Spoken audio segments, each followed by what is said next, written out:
I know the name of the talk is Network Forensics using Kali Linux and SANS Sift. Pretty much if you have a Debian-based Linux system, most of this will work. A lot of the stuff I'll be doing from command line through wireshark and terminal. But as far as the operating system that I'll have all this wrapped around today, we'll be using Sift.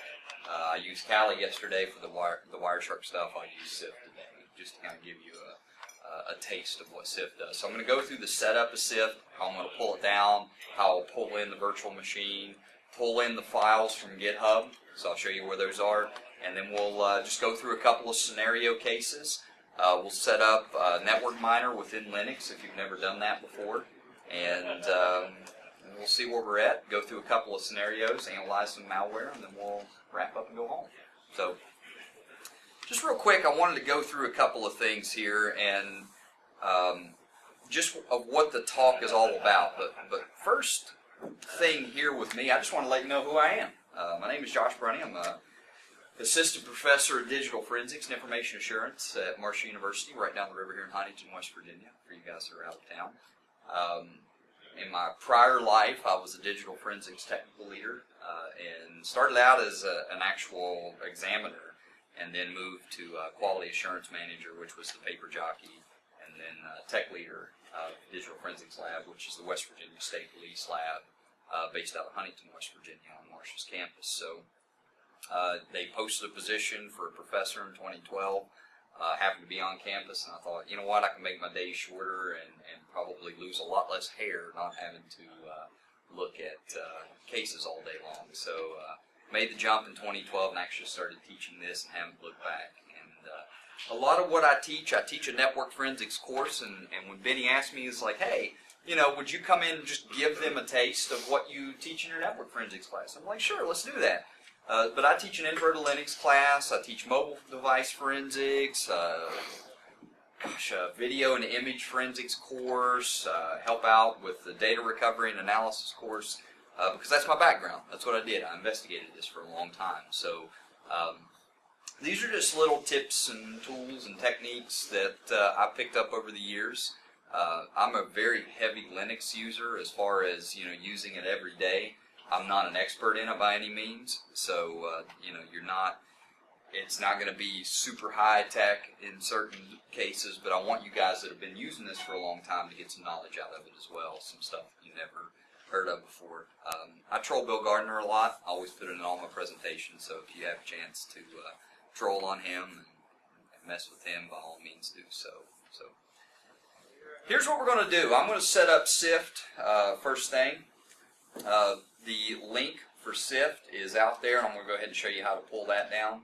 You really, only thing you'll need is a bash terminal, so if you have Kali Linux or, you know, something of that like, certainly try most of these commands. They should work. Anyways, stable internet browser. We're going to do some stuff. We're going to take some of the stuff that we pulled out of the packet captures. We're going to pull that into some online resources. So you want some kind of internet-connected browser. Usually I'll just use the embedded Firefox browser in Kali or Sift, and that'll work. The course materials, there's a couple of things we can do. I have made a GitHub repository for these, and I'll show you how to pull those down here shortly. And also, you would want to make sure you're running version 2 of Wireshark, which I'll walk you through. So Kali, the newest distro of Kali, for about the past year, has been running Wireshark 2, as is. Sift comes with Wireshark 1, if I'm not mistaken. But regardless, we'll update it anyway. But the GitHub repository that I have out there is, if you go to my GitHub page, which is www.github.com, /Josh Brunty, all one word, all lowercase. If you go to that particular page, you'll see it on the front page of there. So I pinned them all because I know I'd be going over all this week. So if you click into that repository there for the less technically inclined, you can pull down. I put some Sift cheat sheets in there. I put the slide deck in there in a PDF format. And if you've never used GitHub before, you can either download the files individually by clicking in, and it takes a couple of seconds for this PDF to load up, but eventually it'll render itself to screen. So that's kind of cool all of these slides that I'll be going through are in that repository. If you want to download the whole repository, you basically can click on that download zip file. And what's going on here? Yeah, hold on a second. Yeah, we lost your video. You lost my video. Yeah, hold on. I think it's PowerPoint, so I'll try to stay away from that. You can download the zip locally onto your desktop, and it'll pull down that in a nice little Git repository. That's all you have to do for the less technically inclined. If you want to pull it into the Sift, we'll do that here shortly. So I don't think you can see my screen when I'm in PowerPoint. I really hate PowerPoint. So I'm going to try to get out of this as soon as I can. But there's all the stuff that I have, so if you click on that. So I probably showed you stuff on this link here because I see on my screen you probably didn't see any of that. So if you go into a browser, you'll be able to see on my page. Go back and do this again. Okay, so on this, you'll see the Network Forensics GitHub page.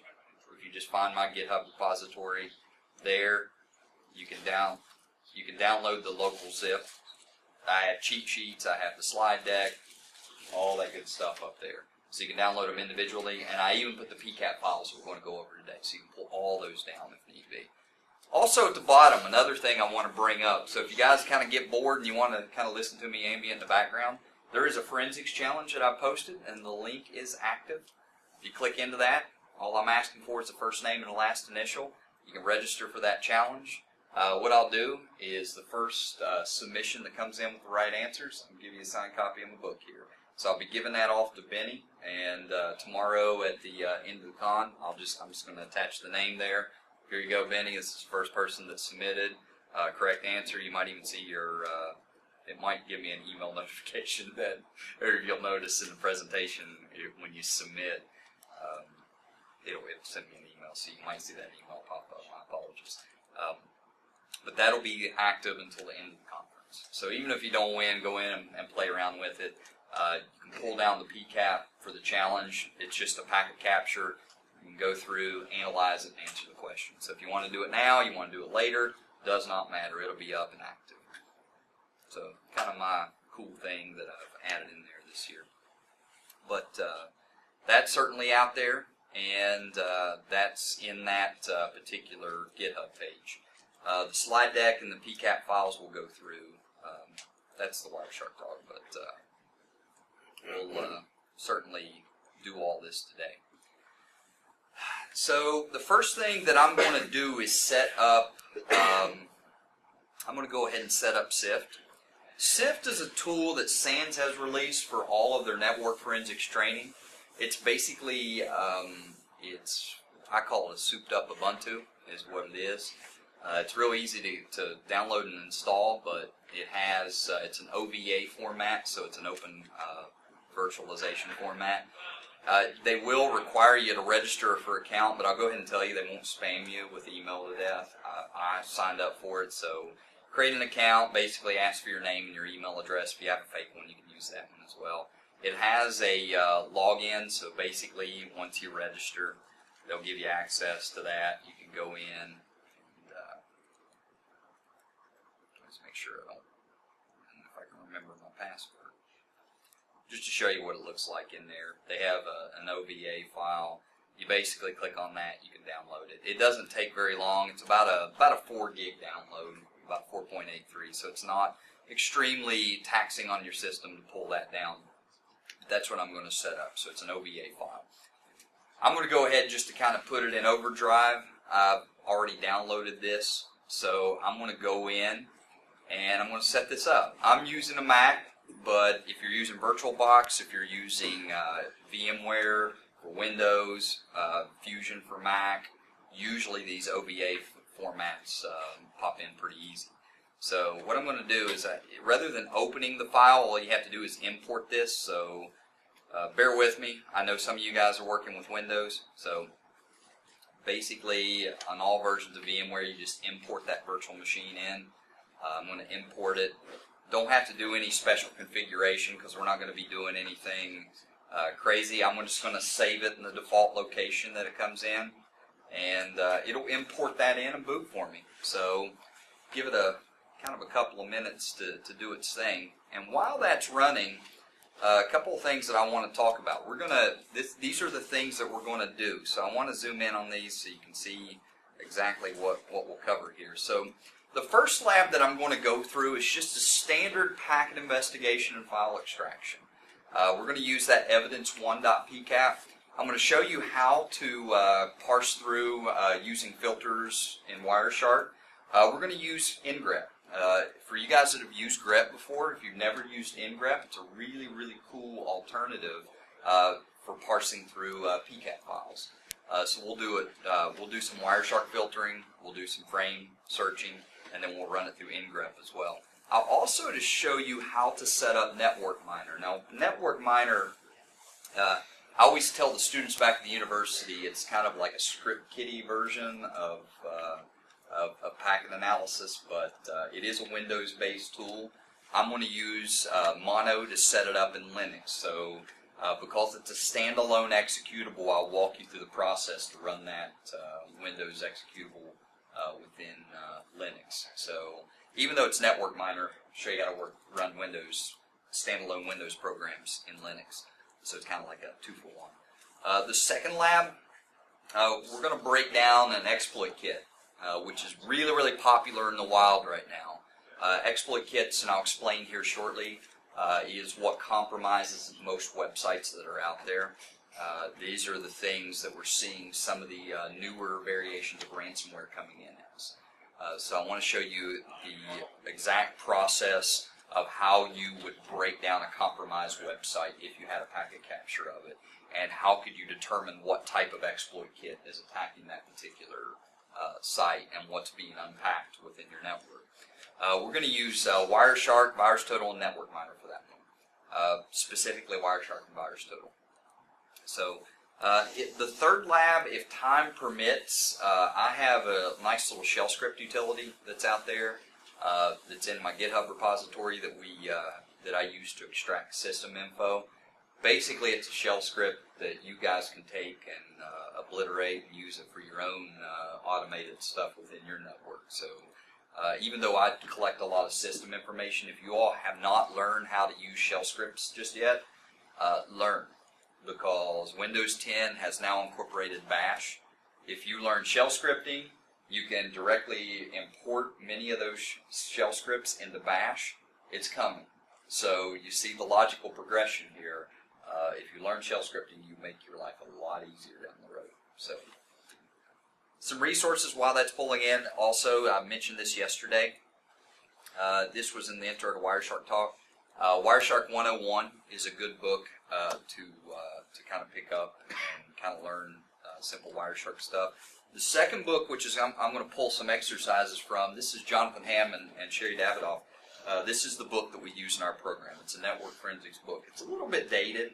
It gets into traditional packet analysis, but very, very good baseline if you're wanting to get into network traffic analysis. This has a lot of stuff in it. It starts out very basic, and then it takes off after a couple of chapters.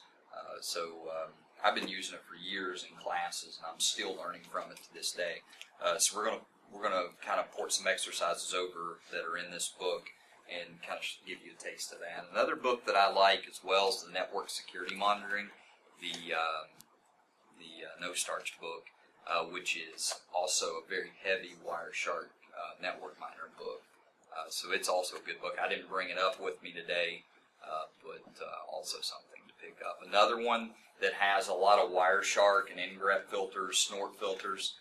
You should have this on your bookshelf if you're remotely interested in this. Is the Blue Team Field Manual. You all have heard of the Red Team Field Manual. The Blue Team Field Manual just came out probably early this year, maybe.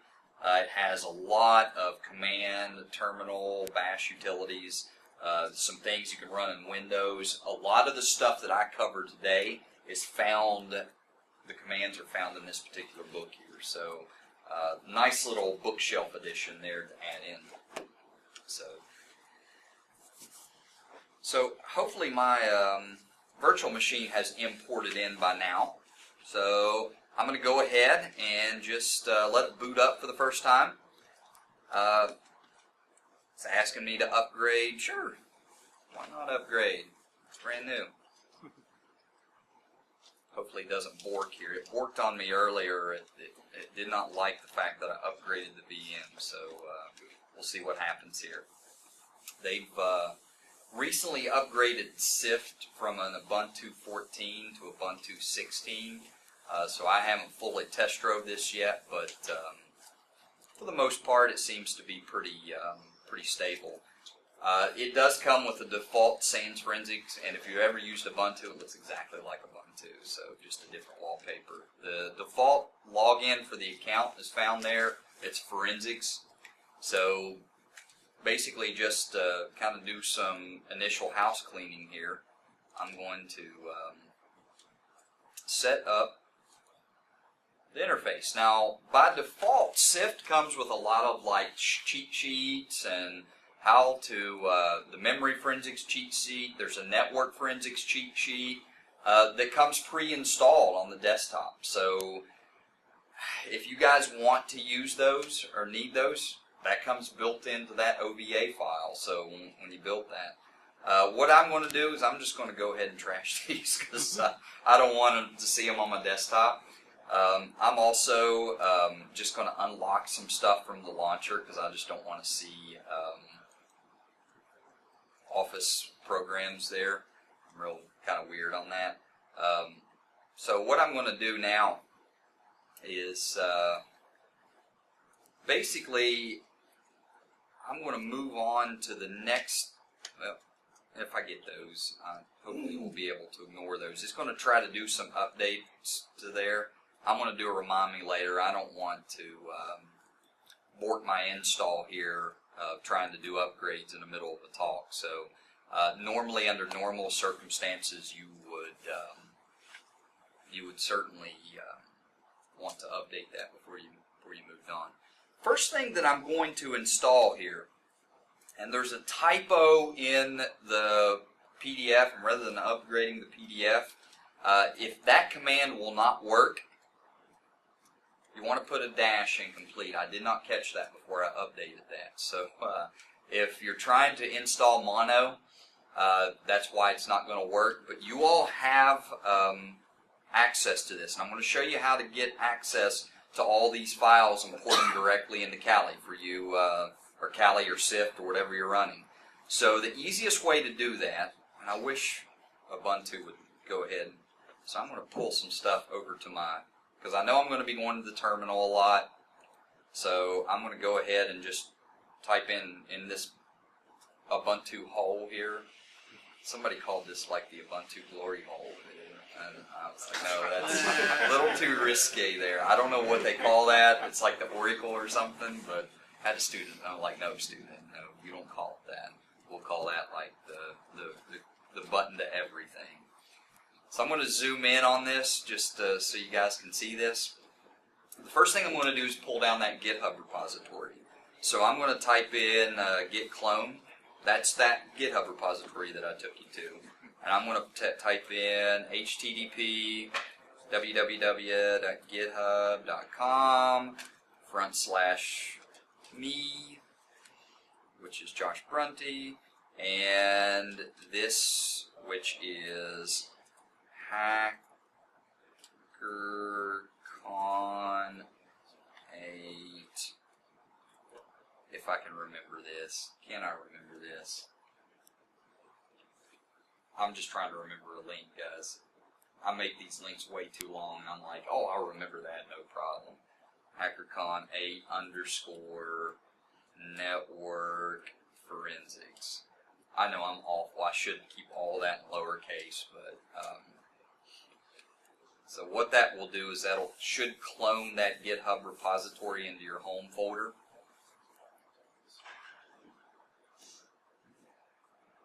It's asking for a username. Is it asking for a username? Yeah. Or me. Oh. Is it asking all of you guys for a username? It shouldn't. Are you doing HTTP or HTTPS? HTTP. Yeah. GIT. Let's take it. It should Oh, I be. spelled forensics wrong. Yeah, when it prompts you for a username, it's probably But what that will do, guys, is when you do that git clone, that will pull that HackerCon8, that entire repository, into whatever directory you're wanting it to pull down in. So the slide deck, the cheat sheets, and the PCAP files all get kind of pulled down in one fell swoop. So git clone, git space clone, HTTP, www.github.com/Josh Brunty, /hacker with the E is a 3, con is capitalized, 8 _ network forensics. That's the toughest part, because once you get that, then you can go through these slides here. Then you should be able to see that entire PDF slide deck. So if you miss a step in there when I do this mono install, you already have that PDF file. So I put all the steps in there for you. Because I'm gonna drive a little fast to get Network Miner down. So, but I realize some of you guys are just setting this up or have never seen Linux for the first time before, so I don't want to leave you guys behind either. I put in some TCP dump and wireshark cheat sheets as well that have a lot of the cool wireshark filters, so those are yours to keep. And I took those Sift cheat sheets and put them in there for you too. In the README file, that Forensics Challenges link is in there, so you can just directly copy that and paste it into Firefox within your Sift or your Kali browser. So you all have that now. So the next thing I'm going to do is I'm going to zoom in here real quick. And I am going to now install Mono so I can bring in Network Miner. So I'll show you how to do that. So first thing here is I'm going to type in a sudo apt-get install mono-complete. Now remember, I talked about in the PowerPoint the dash is not in there. That's just something I totally missed. Bring it back to Intel. It should pull down. Now, what mono is, and it'll ask, give me a yes. Say yes. Mono is kind of, if you've ever used Wine before, it allows you to run Windows-based programs within Linux, especially standalone executables that don't have dependencies to install. I like Mono a little bit better than Wine because it has a smaller footprint. You're saying that's a pretty big footprint that it's installing right now, but it's very stable.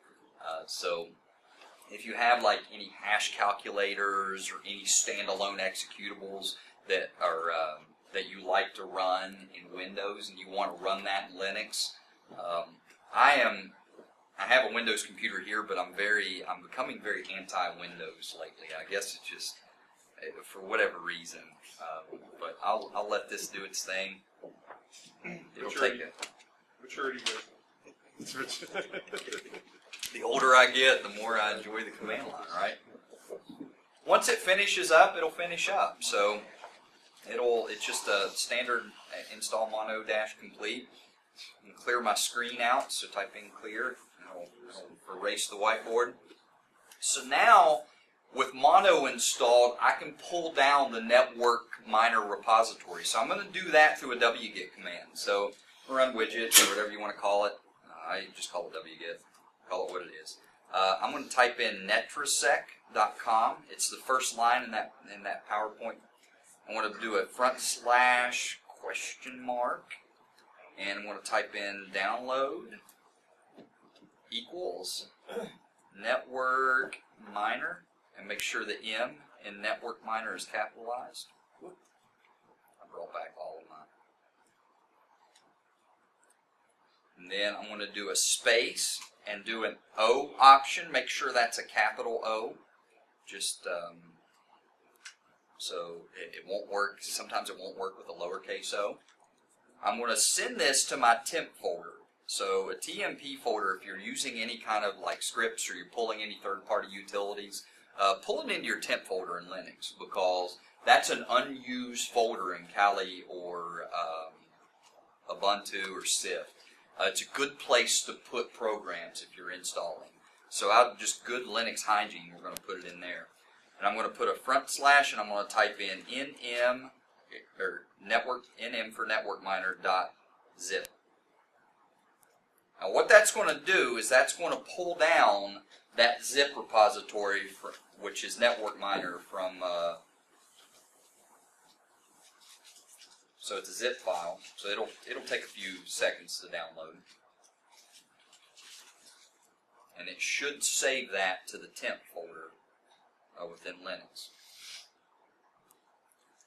So once that finishes up, it should take just a couple of seconds. I want to change the privileges on that. So but before I change the privileges, it's a zip file. I need to unzip it. So the next thing I'm going to do is I'm going to do a sudo unzip command. So sudo unzip. I'm going to do a front slash with tmp to point to that temp folder. Another front slash nm.zip. Not done yet. Do another space, and I'm going to do a D, which is basically a D option to basically unzip it in this directory called opt. Or, yeah, we'll put it in the opt directory. And close that out with another front slash. So sudo space unzip space front slash temp tmp front slash nm.zip space dash D, and then with the front slash of opt. Hit enter. What it'll do is it will unpack that entire zip file into that folder. Now we're going to change into that directory. So just to kind of clean it up, I'll clear that out. I'm going to do a CD now into a front slash of opt. So I'm going to change into that directory, and I'm going to type in network miner. Now, rather than having to type out what version of it is, a little Linux tip there, if you put a star at the end of that, if you know like part of the name of a directory or a file, you can change into that directory. And I don't know what version of network miner they're running, so I just guessed, and it looks like it's 2.2. So now we're in that particular directory. So I'm just going to show you what's in there. So in there you have some DLL files and networkminer.exe. In order for this to run correctly, what I need to do is I need to run some chmod privileges now to change how the program runs. So just some basic Linux here. I'm going to type in chmod, and I'm going to change this particular folder to executable. Now you all have these options here in that PowerPoint. I put them step by step. So do networkminer.exe. So I'm going to do chmod x to change that to executable so we can execute that. Oh, need to do a sudo in front of that. So sudo chmod. Next thing I'm also going to do is I'm going to do a sudo chmod. I'm going to run a -r. I'm going to take away the read privileges, and I'm going to do a go plus, here we go, W. I'm going to do assembled files. I know this will go on the next line. So oh, nope, made it. So sudo chmod space with an uppercase R, go plus W. We're changing privileges of that assembled files. Last thing I need to do here is sudo chmod -r go plus W captures, and I'm going to type and close out that with the front slash. So what I've just done is I've changed the privileges of those three, the networkminer.exe, changed the privileges of the assembled files, and changed the privileges of the captures in order for that to run correctly.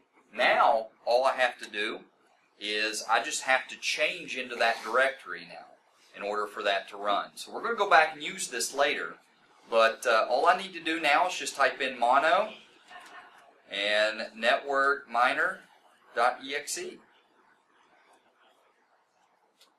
And now I have Network Miner, which is a Windows-based program that we're going to use to parse through packet captures here shortly, running within Linux. So that should run within Kali just fine. If you had some problems with it, we'll go through and try to fix it for you, great. Or go through that I think it's the 5th or 6th slide in that sequence of packets there, or not sequence packets, but in that slide set. So all of that's right there for you. Questions up to this point? All right. So now that we have our box set up pretty much, the next thing I'm going to do is I also want to see what version of Wireshark is running. So usually I like to run this from the command line. I'm just going to run sudo wireshark. It should be running, or it should already have installed Wireshark version 2. So it's looking like it's running Wireshark 2.2.6. I'm not going to upgrade it. Shouldn't have to, but if you're running version 1, one thing that you want to do is just do an apt-get space install Wireshark and upgrade it to 2. But if you pull down the newest Sift build, it'll have Wireshark 2 in it. The newest Kali build has Wireshark 2, so we shouldn't have to do anything. I'm going to leave that window open so I don't have to go back and change into that directory. So the next thing I'm going to do is kind of lay out the scenario of what we're going to be doing. So I thought, you know what, better than, just going through a bunch of slides and showing you how stuff is done, let's actually have a scenario where we walk through this. So let me put the scenario out here. So after being released on Bell, andor covered had disappeared. Apologies for the names, just way fake events go. Fortunately, investigators were carefully monitoring her network activity before she skipped town. It is believed that Anne may have communicated with her secret lover, Mr. X, before she left, says the police chief. The packet capture may contain clues to her whereabouts. So here's some information, and this is what we refer to as the first scenario that we're going through. So evidence1.pcap is this particular scenario. So I'm going to give you a little background of what the network is set up as. So we have an internal network that is running 192.168.30.0. So it has a scope of IPs between 0 and 24. So this is a really small network. We only have 25 IPs to set through. There's a DMZ as well, so we have a DMZ of 10.30.30.0, and it's also a very small DMZ with 25 machines in that DMZ. So if you see any 10.30.30 IPs, that's basically everything that sits in the DMZ. Firewalls, any extraneous devices or anything.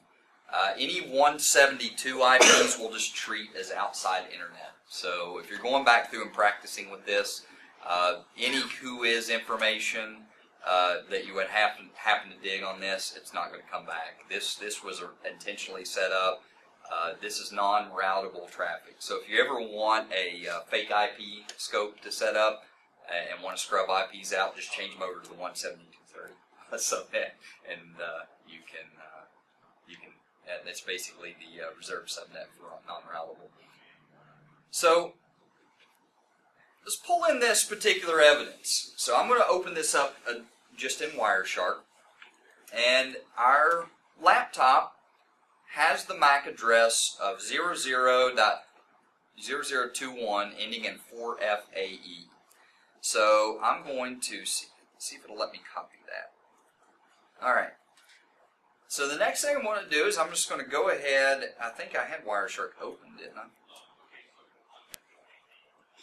Let me just drag that down to the bar here so I can go search it up here, and let's just open that up.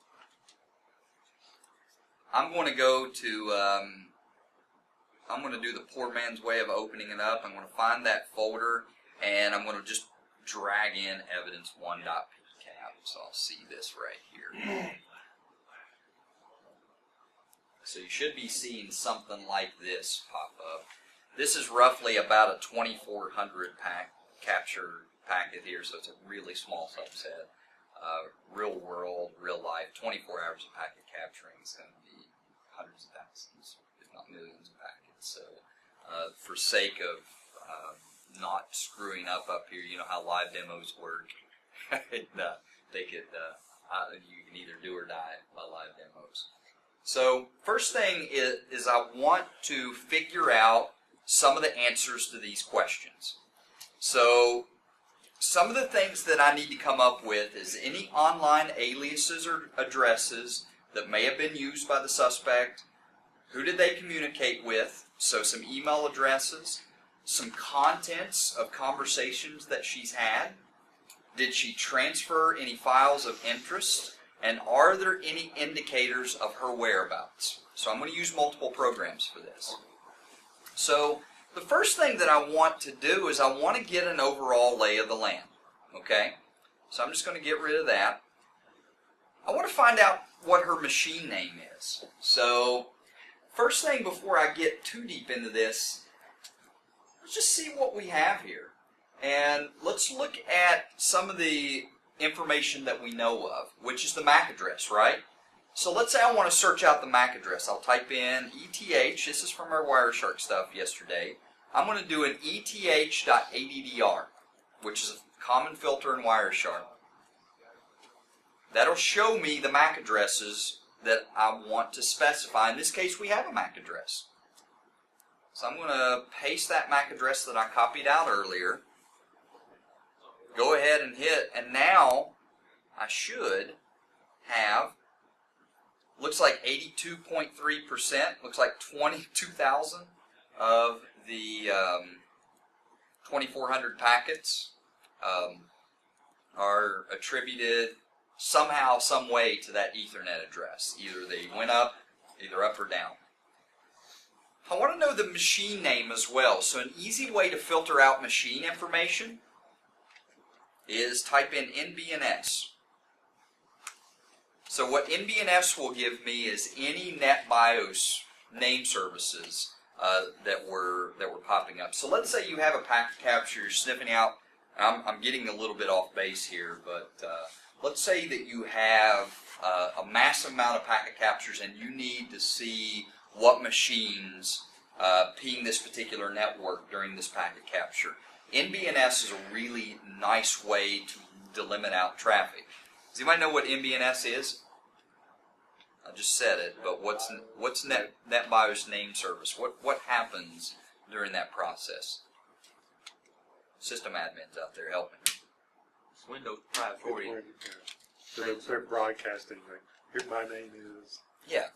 So remember, to have routable traffic when it connects to the network, it's using an NBNS protocol in order to broadcast its machine name to the router that it's connecting to, or the access point or whatever, and then it routes that traffic through. So if you look here, you'll see name queries, and you'll see registrations of what IP address was allocated to this particular machine. Now obviously this bubbles up to the top here. You can see that NB and -laptop is allocated what IP address. It looks like it's connecting to the router 192.168.30.255. What is that right there? That's her IP address, because that's attributing back to her machine. So I can pretty much say now that 192.168.30.108 is her IP address. So now I have her machine name, which is and-laptop, so that's one piece of evidence. The IP address that she's broadcasting as is 192.168.30.108, good information to have.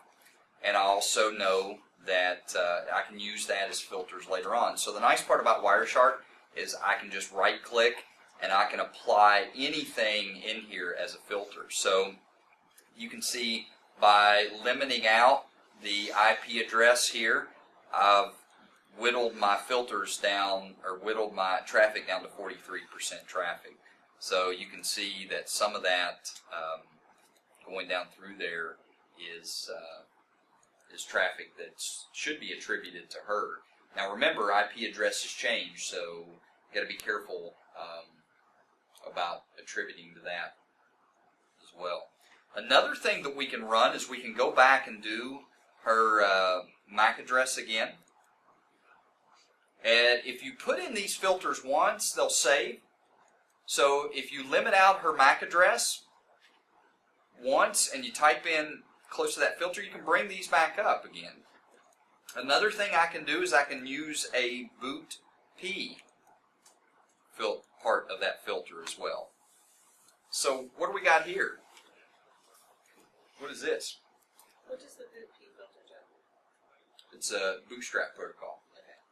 So what's basically going on there? What 4 packets did it pull out as far as protocol is concerned?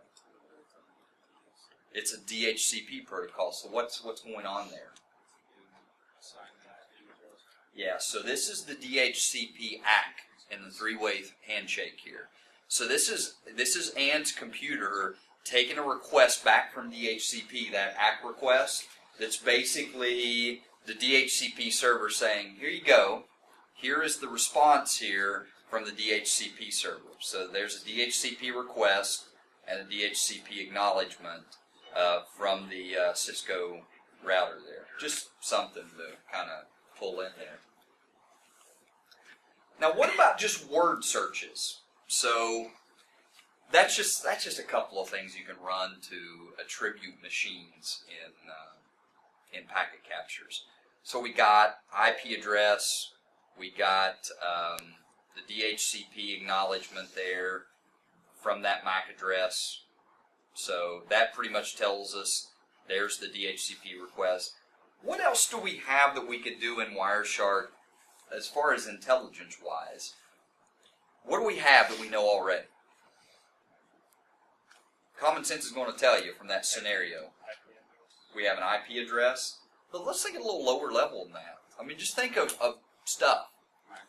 Her name. We have her name. I mean, that's great. If you have a virus, malware that you know the name of, here's a really cool filter I showed you guys in Wireshark yesterday. Type in a frame contains andor cover. Do we get anything there? Yeah, maybe. Somewhat. No. Let's try it. Nope. How about frame contains and? Yeah, we have 30 packets in there that have the word "and" in it. And we see some stuff. Now, this is the limitations of Wireshark, because I can do dirty word searches all day with the frame contains filter. So any words that I have that I want to see inside the frame, and when I'm talking about the frame, this is in that data frame somewhere that it mentions the word "and." So this is the payload of the packet. The data within the packet somewhere contains the word "and" in it. So if you're just kind of grasping for straws and saying, look, I need something to give me something, you can do a frame contains if you have that kind of intel. But this is the limitation of Wireshark here. And this is why I'm going to flip over and show you some other stuff that we can do here. There is a secondary utility called encrypt that will let me search this. Have you guys ever used grep before? Some of you guys use grep? You'll love encrypt because I'm a huge grep. I'm a grep connoisseur. So I don't have any of my college students in here, and they're like grep, whatever. It's very useful. So I'm going to go back to I'm going to launch a new terminal window, and what I'm going to do is I'm just going to leave that packet capture open, just kind of let it linger in the background. And I'm going to do a CD, what's my folder name there? I'm going to do an LS, it's HackerCon. I can do a CD, and I'll just type in hack, do a star, and it should take me into that folder.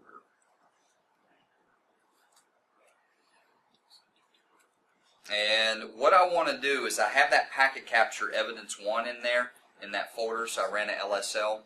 What I'm going to do is I'm going to point encrypt to this particular packet capture. Encrypt should be built in to Kali or Sift. So I'm going to type in encrypt.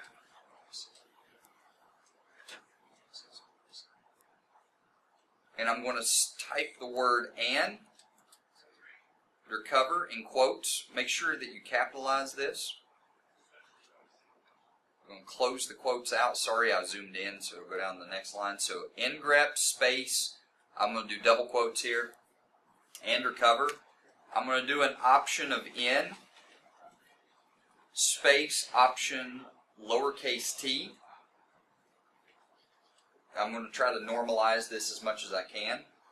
A space of q, a space of I, and what the I is going to do is tell me what to point that to. So I'm going to type in evidence, was it 01?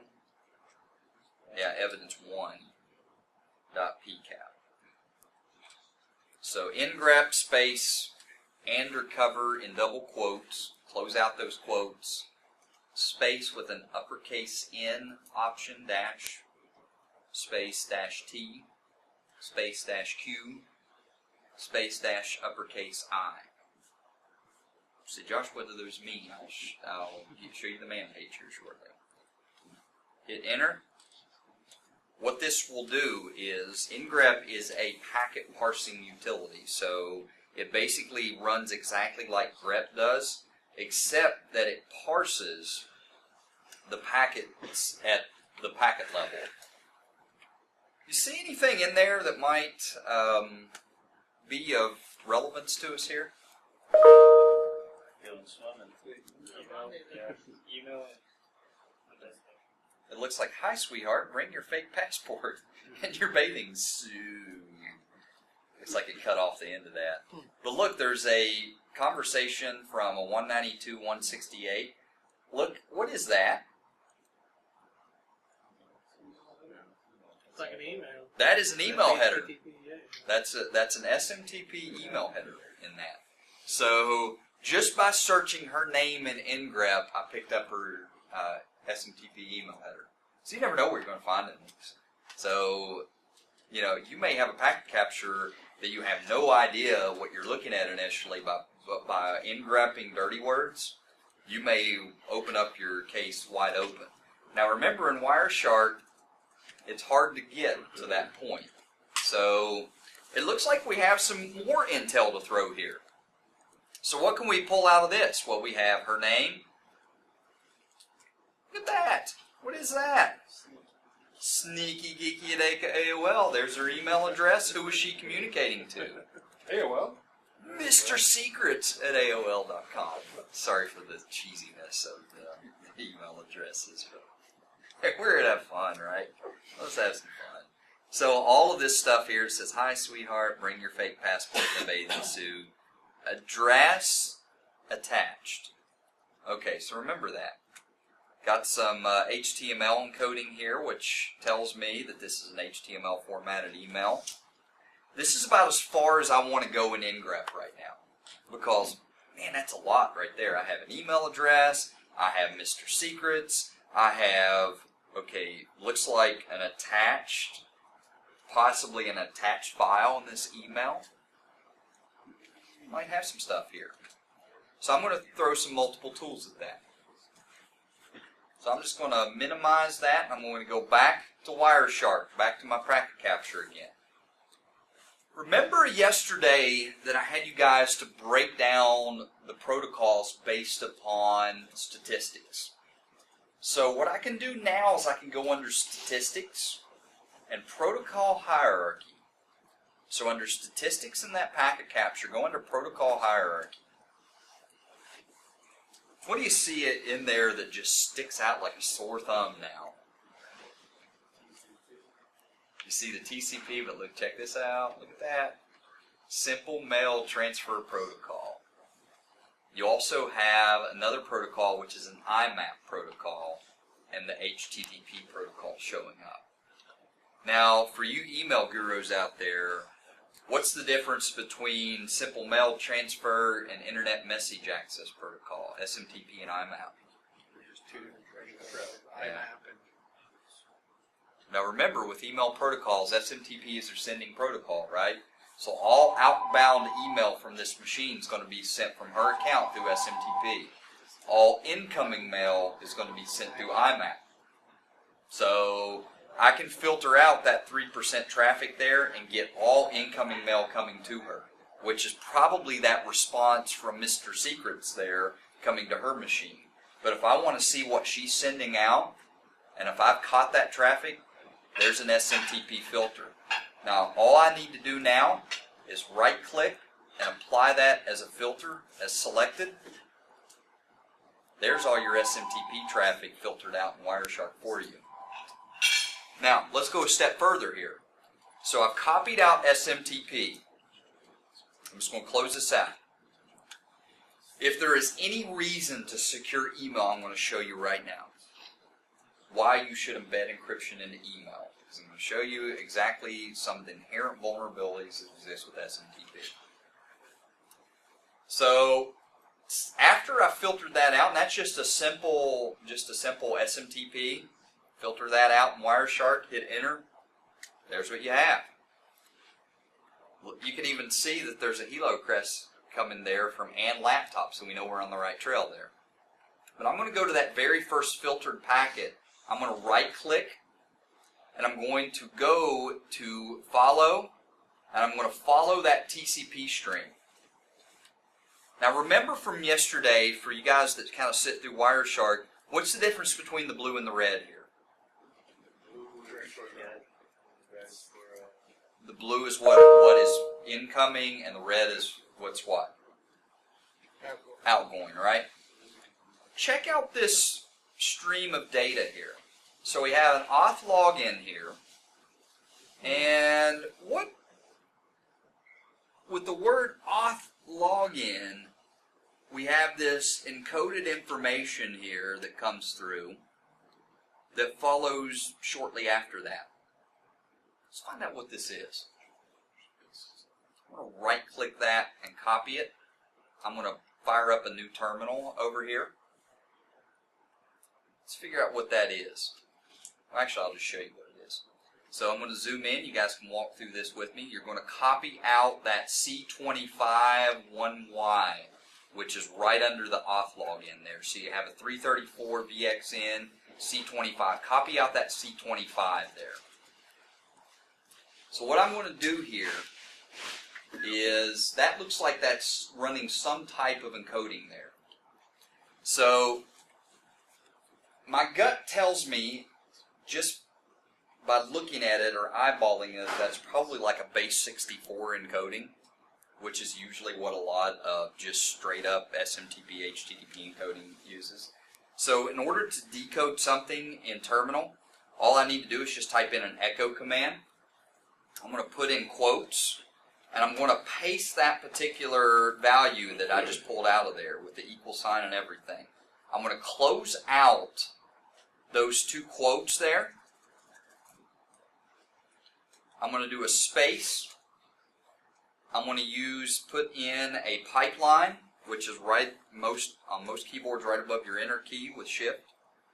Do another space. Call it base 64. So that way I can tell it what encoding to use, and I'll do D. So I'll do a D output. Now, I don't like the way it puts in the line here, but you can see it outputs to that line sneaky geeky.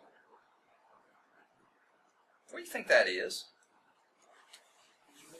That's her username. That's her username inputting into an HTTP page.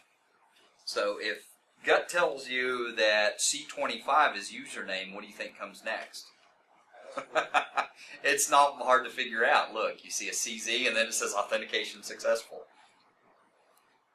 Let's do the same thing, copy. I'm going to hit the up arrow. I'm going to echo that back. I'm just going to go back and delete out that key there, and I'm going to right click and I'm going to paste that value in. Hit enter. There's her password.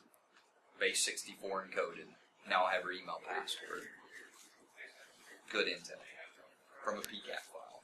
Now, how do you stop this for you guys that are working security? I know this is a security conference. What are some stuff that we can do to combat someone doing this to us? Let's get away from the forensics here for a second and put some security into this. We encrypt. We can encrypt the traffic. We can also flip over to HTTPS. So we force the web page that's authenticating into an SSL. If you're running email authentication through just straight up HTTP, stop it and flip over to HTTPS. If you remember when the Snowden documents actually dropped, email or Gmail shortly after that took their authentication from HTTP to HTTPS for that very reason. So for the most part, most email clients are safe from this now, but there's still a few email clients that are organizations that still push all of their data through HTTP, and that can be picked up pretty easily. So the stacking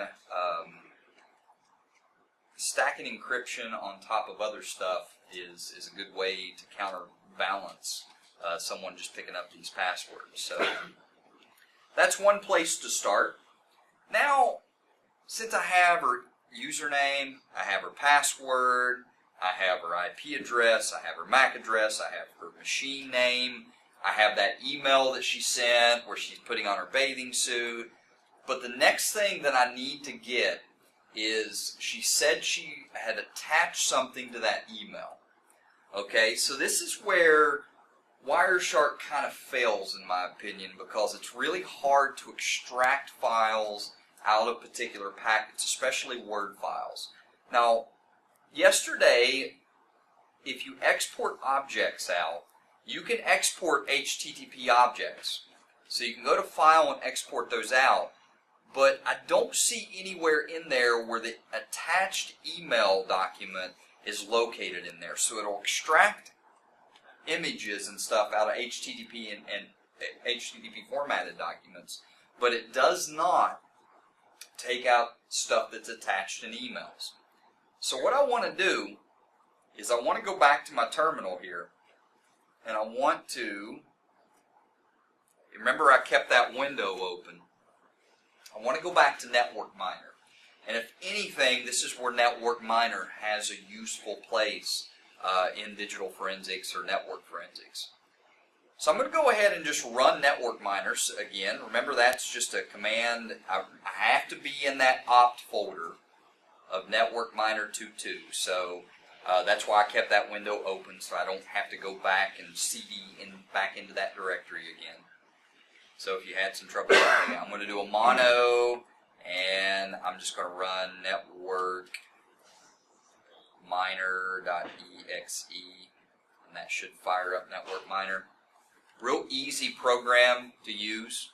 I'm just going to do a file and open. I'm going to point to, now realize that this sees that as a Windows machine, so it's kind of hard to navigate through this sometimes because it tries to see it as a Windows-based machine. If you go to personal. Yeah, you can go to personal, yeah. I wasn't sure where the folder location. Usually I just drag it in. There. I'm lazy. Those evidence 1 PCAP, right? Yeah, evidence 1.pcap. You can just drag it in once you start it up. The thing about Network Miner is that it will parse through most of this for you. So any images or messages that happen to get sent through here, email messages that she had sent from that AOL account, it parsed for you. So you're like, why did you even mention Wireshark? Because sometimes Network Miner decodes these wrong. So, but you can see all of the email conversations here. You also see the HTML formatted emails with the attachments in them. So if you find the right email address, you can see somewhere in there. Where is it? Yeah. Is it the very last one? Yeah. Bring your fake passport in a bathing suit. Address attached. Love, Ann. You see it down there in the bottom? Secret rendezvous.docx. So you find it down in here in the messages. You can also find it in files because it also carves these files back together. So if you're looking for a Word document, One of the easy ways to do there is just we can filter out based upon the document itself. There's a secret rendezvous.docx, which was attached in that email. If you double click on that, it should open. Actually, no, right click on that and open the file.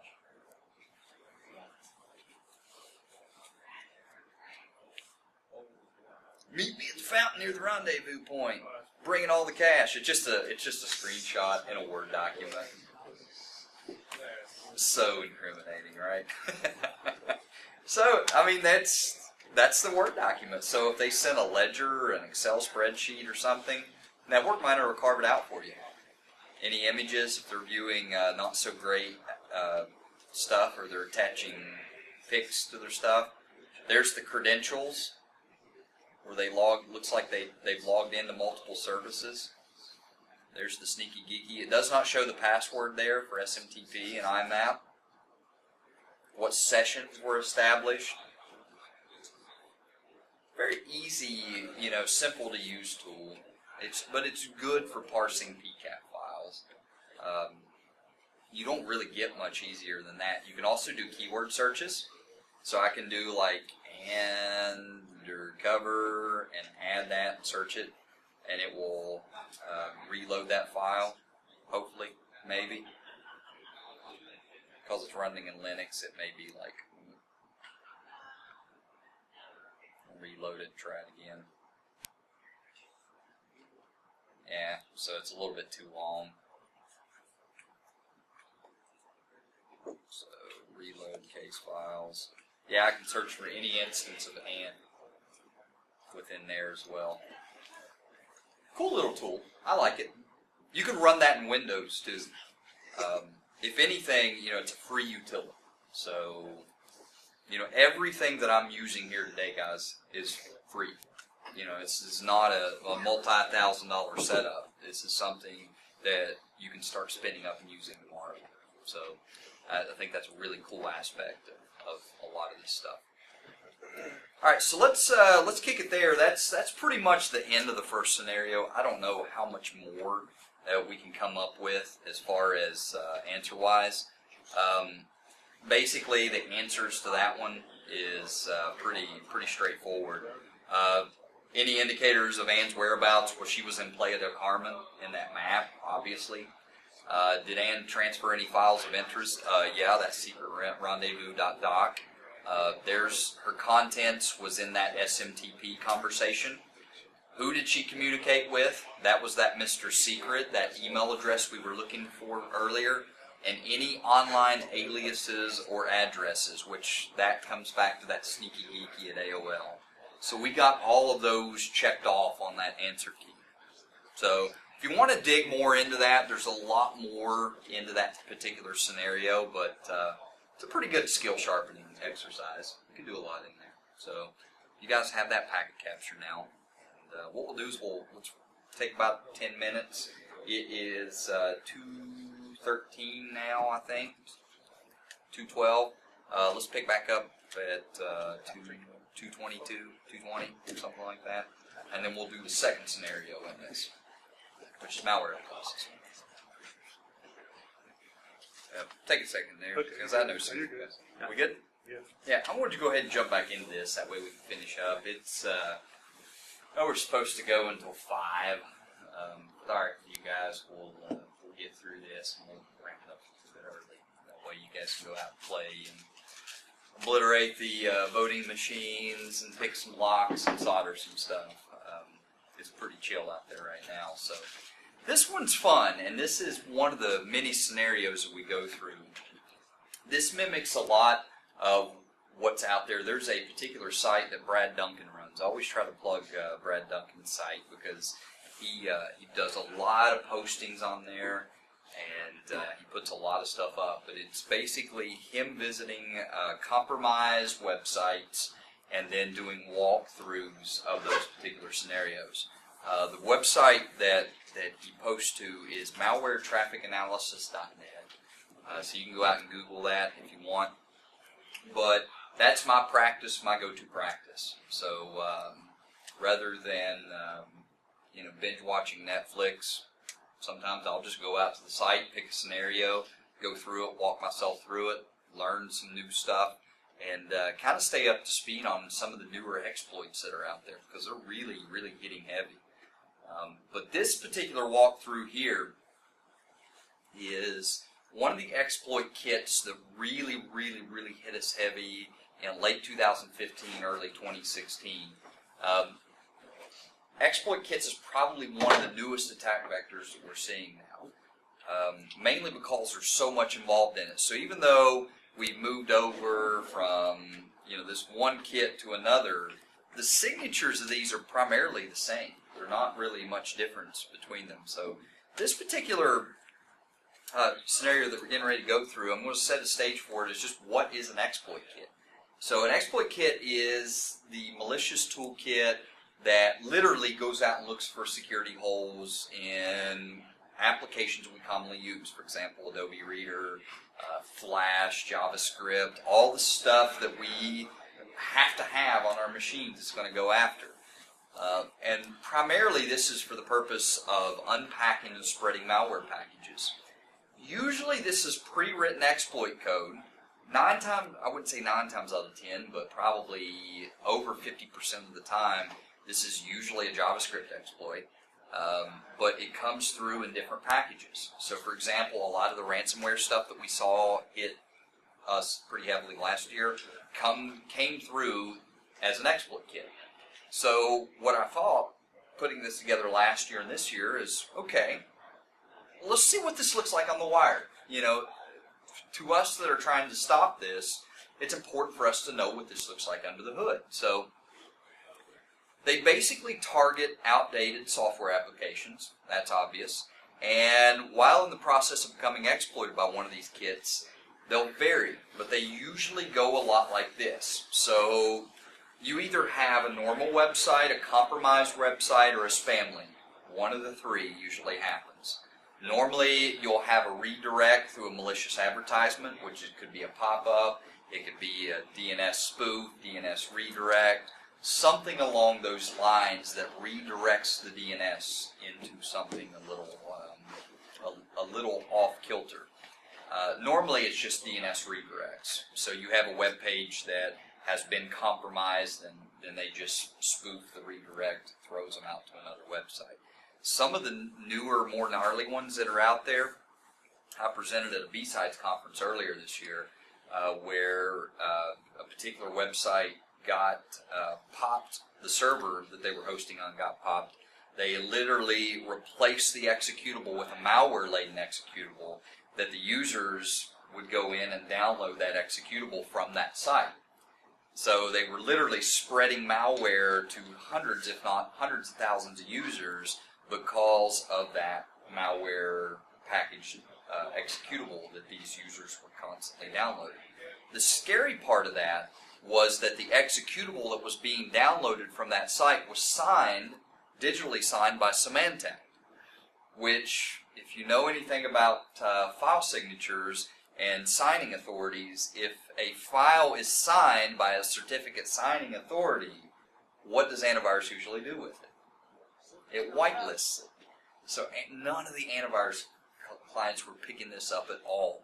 So that's another reason why a lot of these exploit kits are kind of going undetected, because we're compromising, rather than trying to compromise each individual user, let's compromise the top level, and then we'll spread it by whatever means we can. But the website redirect is obviously one that is pretty popular. And then that exploit server kit, which is usually like reverse shell, rootkit, or something along those lines, will redirect to ransomware, banking trojan, malware, you name it. Whatever package that needs to be unpacked in that exploit kit will unpack itself. And that's normally the infection phase, so you don't see much.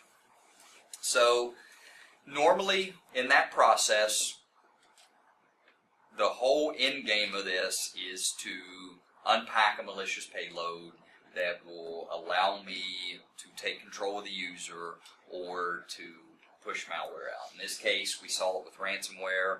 Let's eat your files and require a Bitcoin transaction to provide the public key to reverse that transaction.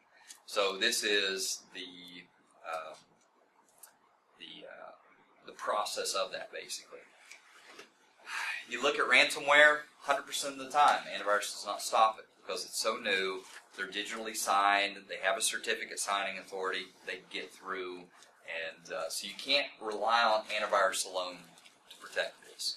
I had a couple of users at conferences that I presented at this past year, like, well, if you have antivirus, you're protected against some of these executables coming in. No, you're not. You're not. Well, if antivirus picks it up, I'll just respond to that threat. Your SIM is not going to pick these up. Your antivirus is not going to pick these up.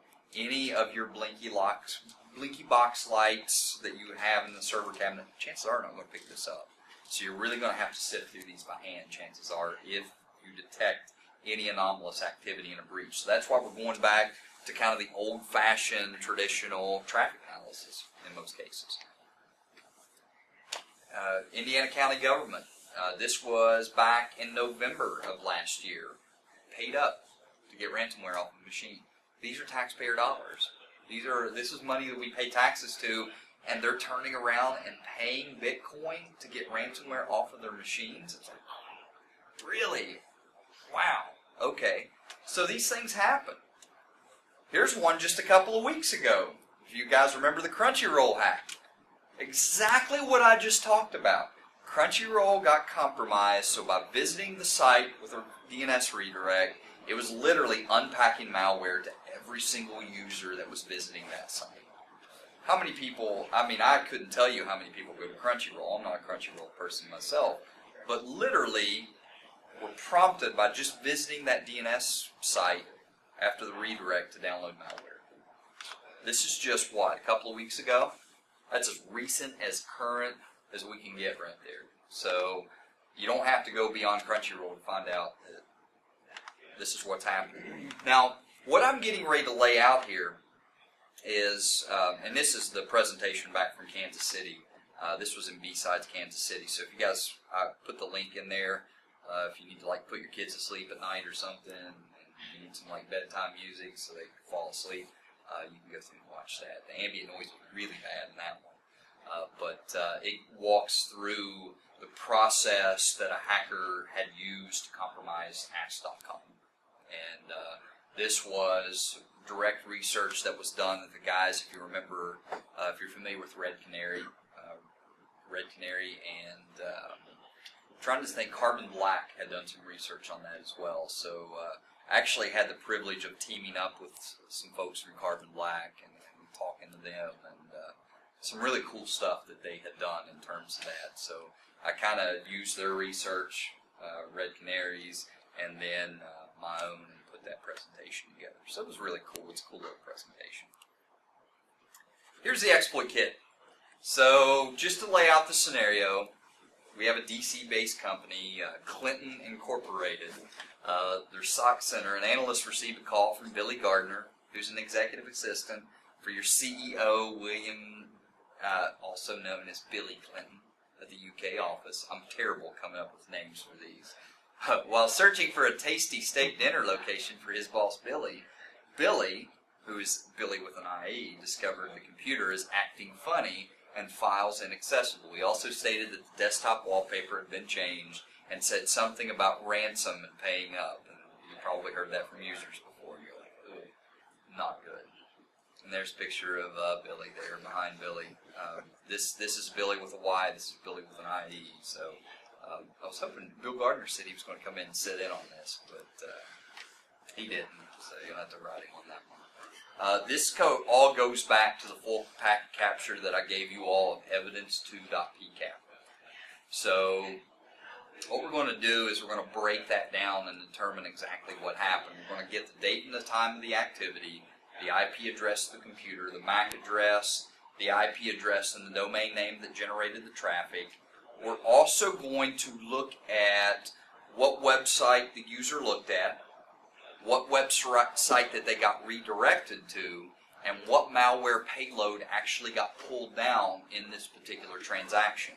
So basically what I had done here, just to make a long story short, is I'm going to take that evidence2 file and I'm just going to pull it into wireshark.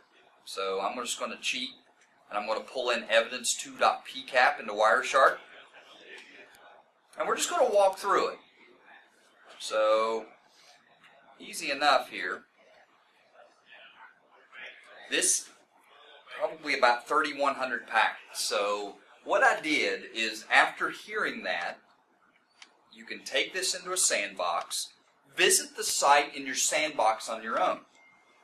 Capture the traffic in the background as you visit the website, and see what the behavior of that redirect is by that packet capture. So if you have a company and somebody's saying, you know what, this DNS has been hijacked, I think this is how our exploit kit's coming in, not really sure. Spin up the packet capture, visit the site for yourself, verify this is what's going on, because you need to pass some rules along to the folks who run snort or whatever, or start blocking some traffic.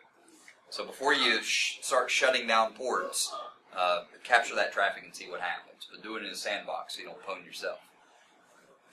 So the first thing I'm going to do here is I'm going to run a, let's basically find the host name and the MAC address for our IP address by going and looking at the NetBIOS statistics. So there's another way you can do this.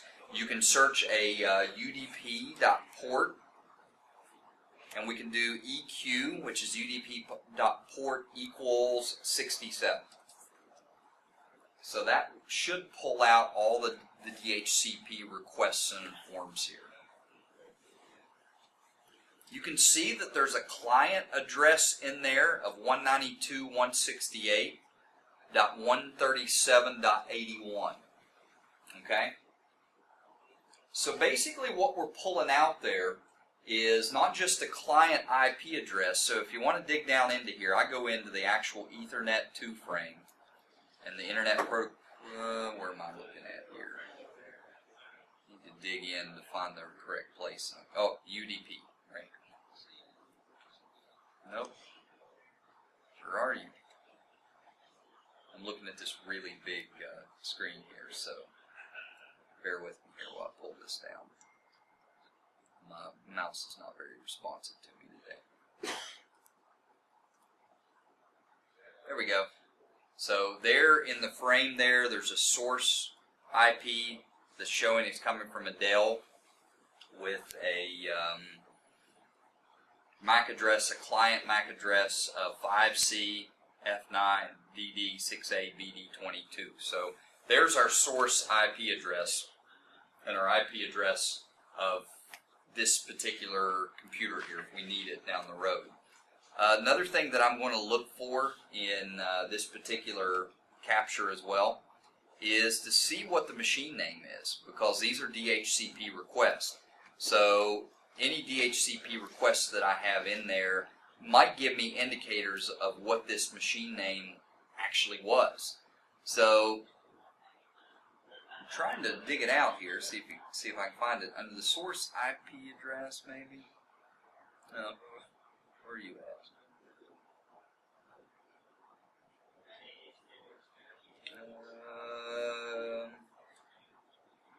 Let's see. Trying to find under one of these. Here we go. Under the. See if the machine name was given here. Here's a qualified domain name. Yeah, here we go. So there's the fully qualified domain name. You really have to dig for these, but the client name for this one's Bartow PC. So that's Billy's PC name. You can probably easily get that from the machine, but I was trying to find that client name in there. So you could easily apply that as a filter as well, and you can say that bootp filter for DHCP actually comes down to Bartow PC. So we can kind of jot that down and use that for future reference. So we have the MAC address, the IP address, and the machine name, just for verification's sake. Another thing that I can search for on top of that is the MBNS stats as well.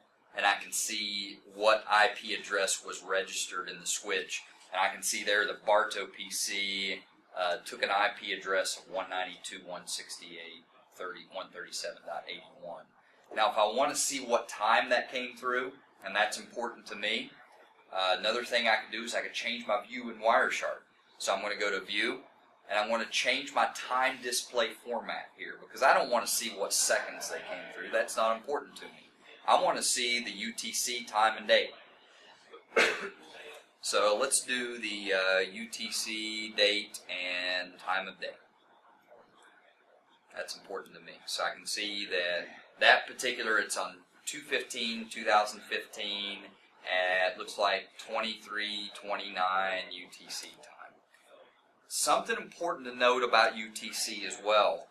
Sift stores its time format in UTC time format. You can see right now it's showing up as 8:43, which is roughly 3, 4, 5, 6, 7. That's 5 hours, so that's true UTC time.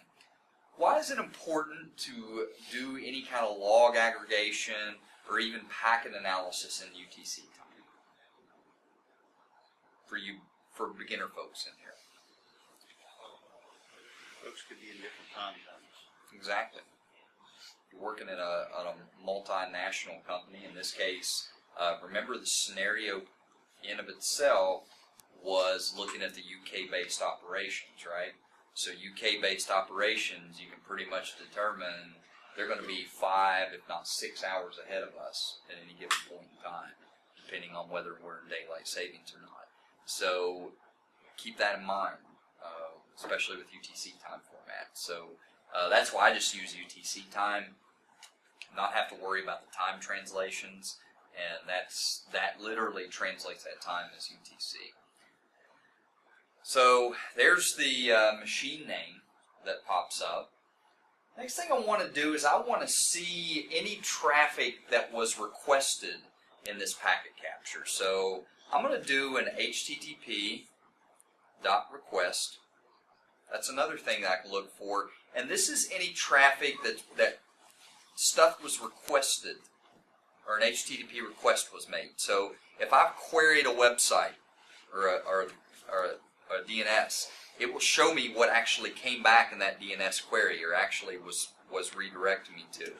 And you can see, for you guys that are used to have built anything on WordPress, what do you see here?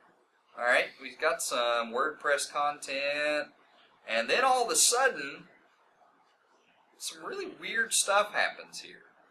Kind of sits out of the woodwork. We go to an index.php, and then to some GET requests with some really funky text in it. I don't know what better way to explain this, and you're probably looking at me and saying, man, he's just an idiot. Some of these funky text strings are very indicative of malware transactions. Mainly because, remember, normal web builders like to systematically name the folders in a lot of these web servers that they build on. And if you've ever been around a web builder or web designer, they're very anal on, especially when they're building WordPress content, about how stuff is laid out. And when you see stuff out of the ordinary with a lot of random text strings, sometimes that may be indicative that you may be redirecting into a malware package. I don't know what better way to say that, just by viewing it. But notice down probably, let's see here. Let's say about right here. Let's see if I can pull that up, where it actually shows the website that's being requested. So what I can do here is I'm looking at straight up IPs right now. But I want to see what website that it went out to. So one thing that I can do is I can go to Preferences, and I can change my preferences to basically show me the domain name. So if you go under Edit, this is by default that they do this. So Edit Preferences. In this case, 9 times out of 10 I don't do this, but if you click on Resolve Network IP Addresses, it will show you where those redirects occur. And you can see now it shows me the steakhouse website now, rather than trying to blur my vision there looking at IPs. What do you notice in some of that content when it gets down to the point that it starts redirecting to some of that random text. So we go from Wolfgang Steakhouse to this really weird .co.kr, and then what happens? Something else that looks kind of funky, right? It's not rocket science. You can see that that steakhouse website gets redirected to this funky looking domain name here. Fastflux DNSs, guys. That is what's happening out there. A lot of these malware packages, they'll publish these really funky looking, qualified these domain names, and then they'll host them out that way, and then they'll move over and change them over to something else and do the redirects before they get caught. But you can see there's a watch.php, an HTML page that does some stuff. I mean, you can see the redirect happen right there before your eyes. And it started, honestly, way up here. You can see it get redirected to this co.kr page, go back to the restaurant page, and then all of a sudden, there's your redirect. It gets redirected to a PHP page that literally, down in the bottom there, if you were to look at that page itself, what is in that page embedded into that frame? And this is down, it's an accepted application that's running JavaScript. And it's referring from Wolfgang Steakhouse. There's your JavaScript running right there. This is the indicator of the nuclear exploit kit. What's happening there is that it's referring that package, and then these files down here, what that stuff is right here, is that's literally the unpacking of the exploit kit onto the compromised machine, is what's going on. Now, how do we determine that that's happening? I'm telling you that's happening, but I haven't verified that that's happening. So there's a couple of other things I can do here to make it look a little bit nicer. Let's look at this I'm going to pull it up so we don't have to cross your eyes looking at it, but I put in the slides here for you. So I followed, you go down here and I'll show you what these, because I've already marked them up for you. So, oh, I got rid of them all. I keep forgetting I'm in a virtual machine here. Sorry, guys. Pull these slides up here. So I followed oh, I shouldn't have full screen that, should I? It rescales that screen. So basically what I got going on here, if I follow that transaction there, you'll see that in that packet capture, you can see the flash exploit that's sent by the nuclear exploit kit. You can see that the host is showing up right there. So in the HTTP request header, you see the version of Flash Player used by the vulnerable computer, which in this case was running 11.9.900.117. In Flash exploits, it's important to know you'll either see ZWS or CWS as the first three characters after the HTTP response header. So what could I do back in Wireshark here to search for this Flash-based exploit?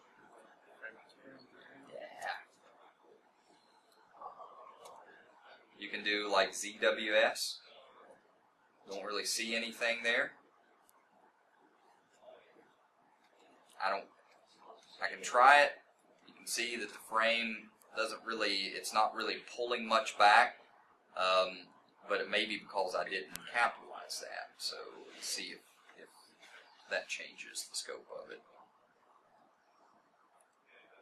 I haven't tried the frame contains. So yeah, there's the ZWS. There's the Flash exploit running right there, just by doing that. So you can see that payload there. And if I follow that TCP stream, I'll see all that stuff pop up there. So basically, down in there somewhere, the very first option, or somewhere in there, that's that Flash exploit and that JavaScript unpacking itself. That's all malware there, guys. or the good majority of it is. That's the malware package coming in. You can see another GET request there, back to that I like llama. I mean, it's just, it's packed with it. And these are just a number of different files coming in. And none of it can be decoded because, and you see this stuff here too.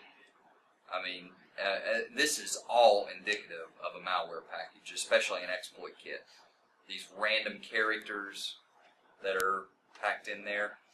But the easy way to figure out if it is, look for stuff like that.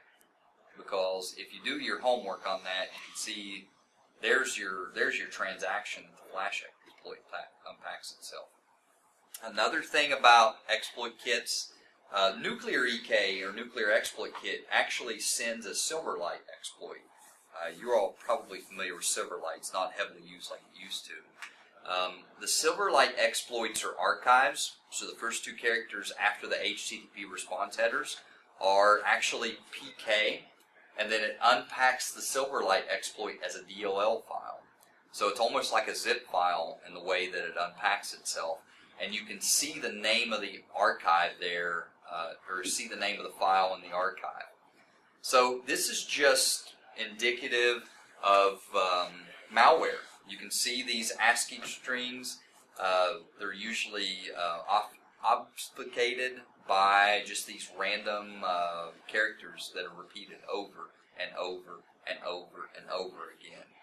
So basically what they do is they just XOR the ASCII string so it flies under the radar of a lot of anti-malware programs.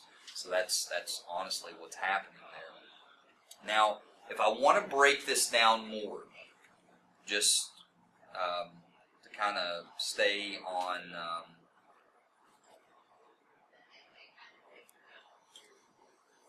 the question I'm asking here, is the person web browsing? Obviously, yes. Where did they go?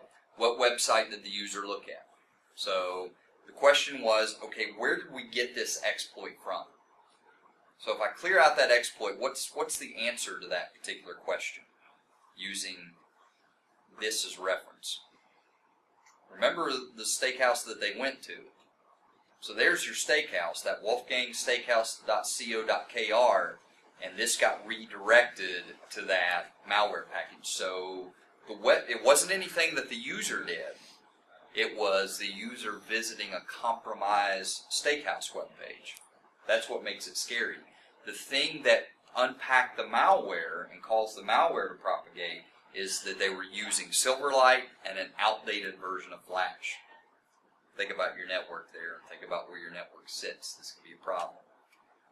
What if I want to know more about this exploit and somebody asks me, is this really an exploit? Do I need to know if this is an exploit?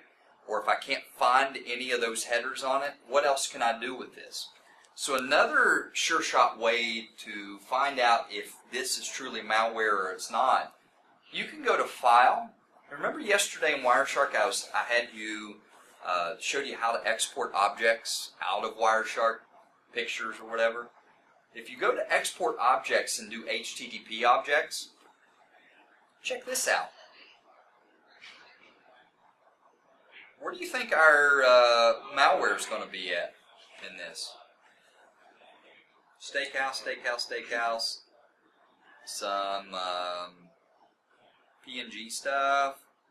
And then all of a sudden the steakhouse stops, and then we start with this I like llama. So what do you think? Where do you think our malware packages are going to start here? The ones that stick out like a sore thumb, right? The I like llama. I'm going to save all of these. So what I'm going to do is I'm going to click on Save All, and I'm just going to put these, where could I put them? On my desktop? I'll just put them on my desktop. So I'll save these on my desktop. I'm going to make a new folder on my desktop, and I'll call it malware files. Because these are the HTTP, rebuilt HTTP files in Wireshark exporting out that I'm going to analyze. So I'm going to save those on my desktop, choose that folder. It's like some files cannot be saved. Awesome. Okay. So now I have files to dig through. Now remember, these are full HTML files. So which one should I probably go after or scan to see if I'm indeed looking at an exploit kit package here? There's some stuff there. Fielder's choice, right? Let's do this. Does it matter the extension type of file? Some of these don't even have extensions. So I'm just going to use some common knowledge here. A site that I love that's really good to use is virustotal.com. Never use VirusTotal. A lot of people complain and harp and moan about it, but all in all, it is a pretty good resource to go to. So what it does is it will scan files, it'll scan URLs, it'll scan a lot of things that are indicative, and will scan it for what it considers to be malware. So what I'm going to do is I'm going to go into those exported files that I just exported out. I'm going to pick one, let's see here. Let's just pick one of these and see if I have anything. Which one should I go after? Maybe this one? Yeah. Sure. Let's do it. Upload and scan the file. 060. So it looked like that I might have had some stuff there. Didn't really see anything. So what else could I go after there that might be? Maybe one of the image files. How about that PHP page? That was that PHP redirect that we saw there. So let's see if that gives us anything. Sometimes what we see may not be. Well, let's see. Nothing. So individual file scans may not be giving us much here. So I can go through these and look and see. All right, well, here's a zip file. Let's see what that zip file does. It's kind of odd that I'm seeing a zip file in a packet transfer. Boom! Right? There's a Trojan, an exploit. 40 of 58 different antivirus clients identify that as a malicious script. So this kind of tells you what stuff to stay away from, right? But that's pretty indicative there. You can also look at the details of what that might be, and you can see that that is a Silverlight application package that I just talked about. So it'll tell you that. So that's pretty cool to do that. You can see any relations to other stuff that has been uploaded, and you can see if anyone in the community has identified it. But you can see that each malware package, or each Avast, identifies it as just a generic package. Some of these actually call it what it is. So you might see that it's a Trojan, or you might even see it's a Silverlight exploit. Some of them really are very very specific on how they identify that. If you're not sure, let's just say you're not even sure about the files. Another thing that you can do here is you can go back to VirusTotal and upload the PCAP of what you just captured. Yes, kind of go back to. Let me go back here.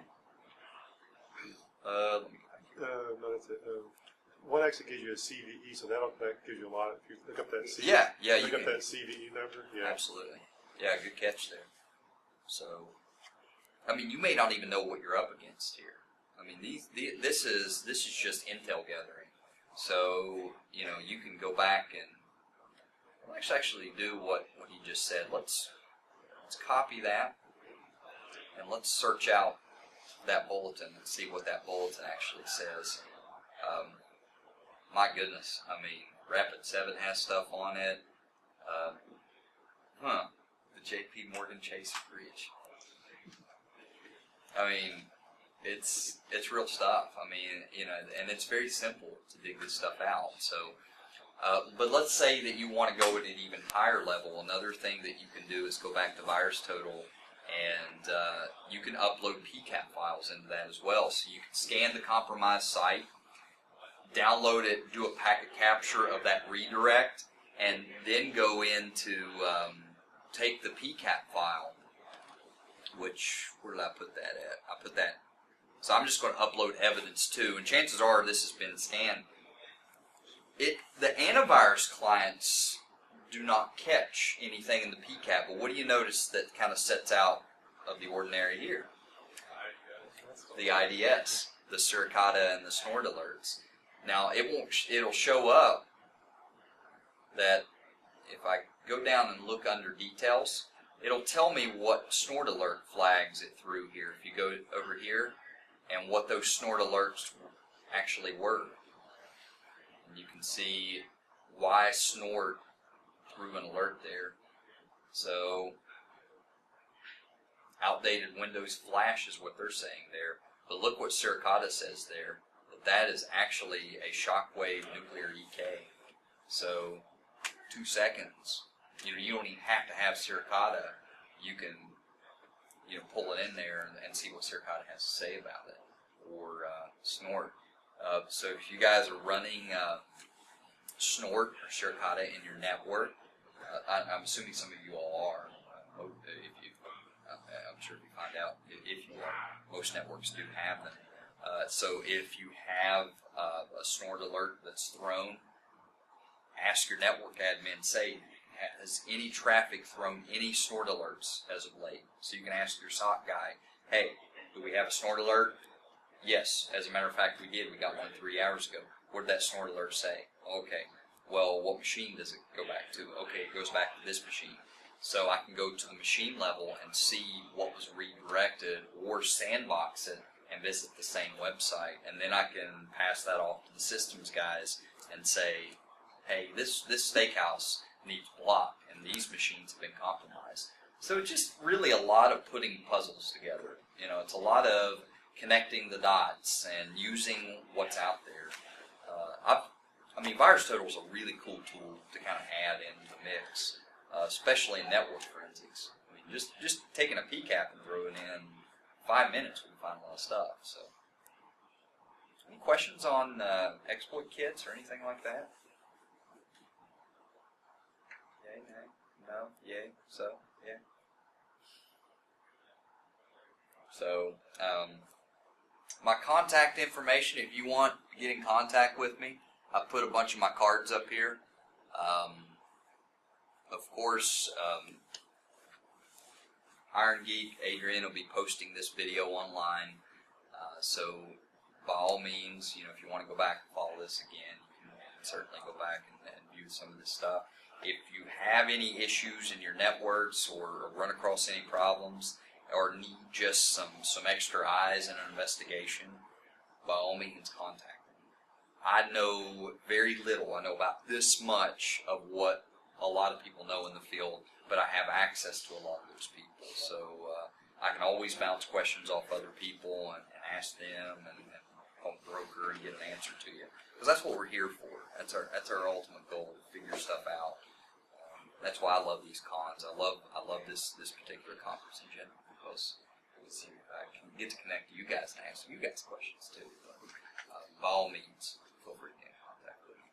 So that's all I got. A little bit after 4. We finished up a little bit early, so go out and hack some voting machines and make some blinky badges if they have any.